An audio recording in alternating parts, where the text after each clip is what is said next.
So if you look at the catheter-related right atrial thrombi, there are two types.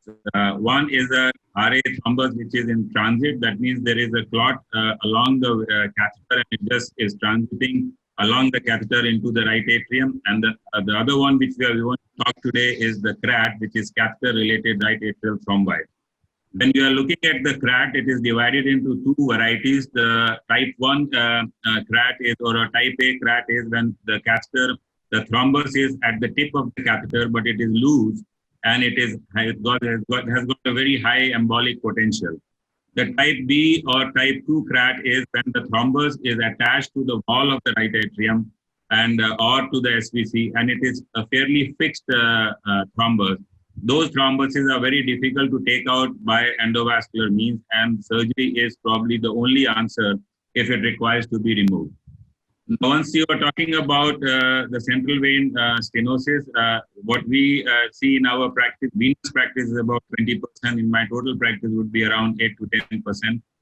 But when we are looking at the CRAT, the incidence is about 2 to 29% as reported in different literature, because again, you have to have a high index of suspicion to actually look for it.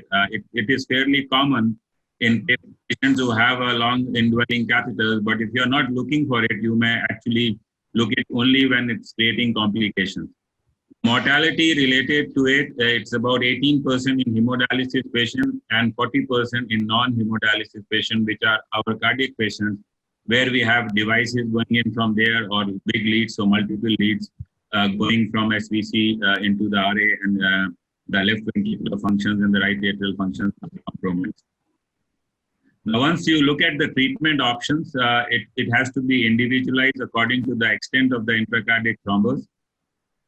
You have to first do a catheter management, which Dr. Mehta and the previous speakers have alluded on, how to actually, once you have a patient on indwelling catheter as an access for dialysis, how do you keep assessing that and looking for, and even flushing with a TPA or some other thrombolytic agents to patent and prevent the right atrial thrombus from forming at the tip. We normally small thrombi can be treated with anticoagulation, but the better thing is a thrombolysis, which could be used both in a systemic setting or a catheter-directed setting.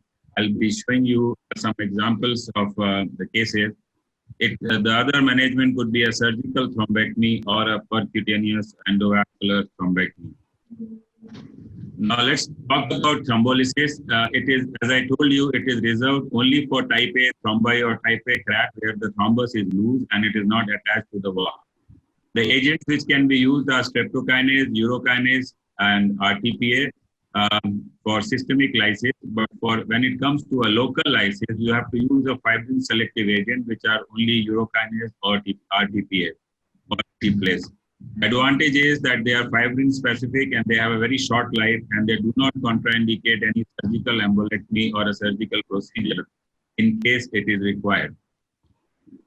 Now, what are the complications of catheter-directed thrombolysis? Once you are doing that, a part of the clot may get detached and it may embolize from there into the right ventricle or the pulmonary artery, or it may embolize into minor shower of emboli into the pulmonary circulation.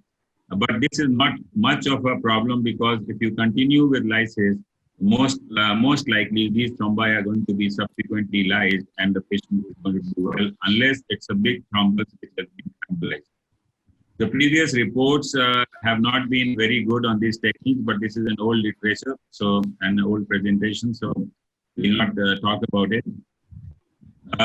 Now the results are much more better. Previously, there were attempts to actually do a mechanical thrombectomy and take these clot out. There have been two reports.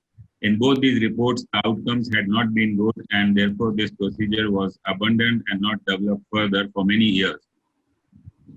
But in recent past, we started doing this, and we published, and then there was more technology-driven interest. And now we have a dedicated device called the AngioVac, which is geared up for removing large intracardiac thrombus, not only from the right atrium and the catheter tip, but from left ventricle also.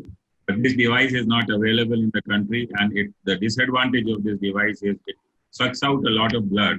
and that leads to a hemodynamic collapse. So sometimes we need to have a cardiopulmonary support as standby when we are using this LVOT device for transfusions. Let me start with this background. Let me start with one of the cases which we did about five to 6 years back. And this patient actually regenerated our interest on managing right atrial clots, which are at the tip of the hemodialysis catheter. And this was one of Dr. Jasuja's patient, a renal transplant rejection patient on maintenance hemodialysis. And he came in for a second transplant, and he had a history of pulmonary embolism in the recent past. And the workup sort of revealed large 6-centimeter thrombus at the right atrium attached to the right atrial blood wall, but very flimsily attached, and to the internal jugular vein catheter. We did a CT. And the CT, you can see on the CT, there is this negative shadow here, shows a big right atrial clot. And the same thing, if you see it in a different projection, you have a catheter, indwelling catheter with a large clot in the right atrium. And once you look at the transesophageal echo, what you see here is a big clot which is attached here. So now we had issues here. What are we going to do? Because this is a 6-centimeter clot, the size of the pulmonary artery is 2 centimeters. Suppose we lyse this clot is going to just go like a ball valve. It's going to get stuck at the right ventricular outflow tract or the pulmonary artery, and it will choke the artery, and there will be a sudden collapse, and there is no way to salvage this patient. We did offer surgery to this patient, and Dr. Gaurav would vouch that this patient refused surgery completely, and so we were left with, just to think what should we do. And the patient was referred to me, and then I was sort of thinking what to do. Initially, we turned this patient down, but then I thought, like in coronaries and also in the devices which we put in and the aortic work which we do, many a times there is nothing like a 6-centimeter clot. It's always an organized clot and an unorganized portion of the clot which is building over it. So we thought the first option let's do is to just start catheter-directed lysis and see whether we can reduce the size of the clot. So, and then see what we can do later on, whether it's amenable to endovascular management. Now, this is what we did, and surprisingly, when you this is post lysis, what you see that clot from 6 centimeter has reduced to 2 centimeter clot. You can appreciate it again if I can show you. This was the clot before, and this is the clot now. And so this was encouraging that we probably could do something, but still it had a high embolic potential. And therefore, we thought, let us do something. And I thought about it. I sort of went through all my devices which I had for retrieving foreign bodies from the circulation, but there was nothing fitting in. And then finally, I came across this is a retrieval device. This is a basket which has prongs in it, and it has a PTFE membrane which is inside. So it is good enough to trap, but this device is actually made to retrieve the IVC filter which we put in. So this is from Bard, and that we thought probably this, and the diameter here is about 3 centimeter, and we thought that this probably can work. So what we did was to do a bench test, and we took out that device, and we had a clot which we took out some blood and made a clot, and see whether this would work. And this is how we thought that the clot can actually be retrieved, and without the risk of embolization, it can actually be pulled out. So once this bench test was successful, the other problem was how to align the two. Here it's easy because we are aligning the two catheters, the thrombus and the catheter, in one plane. But once you are doing a fluoroscopy, it is very difficult to align both of these in three-dimensionally aligned in a two-dimensional view. So we thought we will take transesophageal echo and fluoroscopy guidance, and with the help of a wire, we will probably have an axis where we can work. This is all what we require. These are components of the IVC filter retrieval devices. So this is a simple way, and we just laid it on the table. And then we went ahead and did a transesophageal echo and found that the best view to work on, and we found that this is a bicaval view where you can see the superior vena cava and inferior vena cava in one line. And this view probably would be the best. And then once we pass in a wire from the catheter, which is there for dialysis, and snare it out from the femoral vein, the wire is going to go in this direction, and we can bring the snare all the way from the retrieval device all the way from below on this line and try to dock under the fluoroscopy as well as TE guidance. So once we had this view, we actually were very, it was easy. We could actually go and dock the device there, and then we could open the device and catch the clot. We could see that on the fluoroscopy also, that we were coaxial, and we were we could be sure that we have collapsed the retrieval and the thrombus is inside the fluoroscopy. And this was a result on the simultaneous transesophageal echo that the clot is more or less gone. And this was the angiogram which was done immediately. We see that the clot is gone from there. And this was the clot which was retrieved. Same thing, we did a CT angio which revealed and confirmed our diagnosis. So this was our first case which we actually presented and also published. And this created a lot of interest all over the world. So this was published in our cardiovascular interventions. And this subsequently led to more referrals, and we also started doing more of these cases related to our devices and wires which we put, especially the embolized, detached wires in the right atrium and the right ventricle. This was another patient and who came in, a similar patient with a prospective transplant candidate. You can see a thrombus here. So I'm not going to be taking you through the same steps, but you can see there's a clot here, the big clot here, a big one.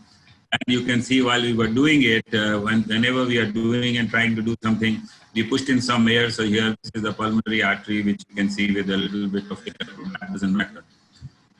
So, but a huge clot in the right atrium, and if you can appreciate, all this is a big clot. This here.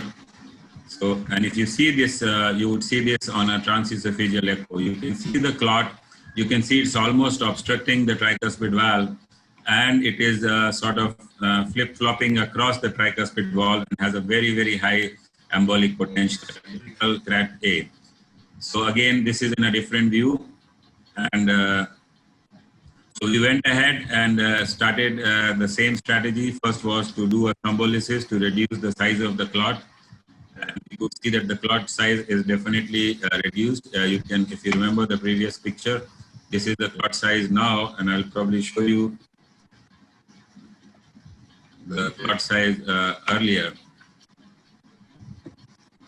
This was the clot earlier. And now, after lysis, this is the clot size. So we could reduce it. And the second step was similar. But here, what we did was we did a prolonged lysis, and we actually we did not do the lysis only from the catheter above, but we also placed a small catheter, which you can see side by side to this catheter, so that we can, because it was attaching to the wall also, so that we can lyse it in both ways. Then subsequently, this is our same technique to get coaxial, docking wire, and we had a pulmonary catheter, a small 4 French catheter into the pulmonary artery. This is only for a rescue. If this embolizes, we have an excess, we can immediately go, but put in a wire and crush the thrombus in the RBOT or pulmonary artery, so that the patient doesn't collapse. This is a retrieval thing, and that's why I say whenever we are doing this central vein and right atrial thrombus, catheteristic thrombus interventions, it has to be a team. It has to be a proper team which is doing it, which has been doing it regularly, and not that any doctor or any cardiologist or radiologist who gets an access or a referral should be doing it. So this is the final thing where we could retrieve the clot. And so we have been sort of developing this technique, and this is just a glimpse of our meeting, which is the Asia Pacific Vascular Interventional course. We did a 12th edition, 12th year in succession. Avatar, actually, we started with our second or third course, and we were doing the meeting together, and now it has grown to be a big separate meeting. So here, this time we discussed a lot of, 40% of our meeting is venous intervention, and there were major sessions on central vein stenosis and also dialysis access and RF and intracardiac removal techniques. And there were many workshops here. It was attended by 10,407 patients, also by our chairman, and one of the Nobel laureates actually attended, and he was very impressed by the meeting. We also discussed about stem cells and intravascular robotics and the central vein, how to deal with these thrombi by intravascular robotics. This is our experience of catheter tip interventions, thrombus interventions. In total, we have 15 patients. 7 patients had dialysis-related thrombus or the CAT A. There was a venous access-related issue in 6 and the PPI issue in 2. So these were all patients where we did something to actually remove these clots. The catheter-directed thrombolytic therapy was done in 15 patients, all of them, and 10 of them actually reduced the size of the thrombus that we had to leave alone or pull back either the dialysis catheter or the venous access catheter. In one patient, we had to send this patient for surgery because this was very adherently attached to the wall. And in 4 patients, we did similar techniques to remove this thrombus. So now we have, as I told you, now we have not that we have, but now there is a device available called the AngioVac device. It's not approved in India and not available in India, but approved in few countries of the world. The disadvantage is that it sucks out a lot of blood and it's very costly. The advantage is that it can actually, it's very well, and it can take out big clots from without the risk of embolization from either right atrium or right ventricle or even from the left ventricle. So I would stop here and I would be happy to take any questions which are there.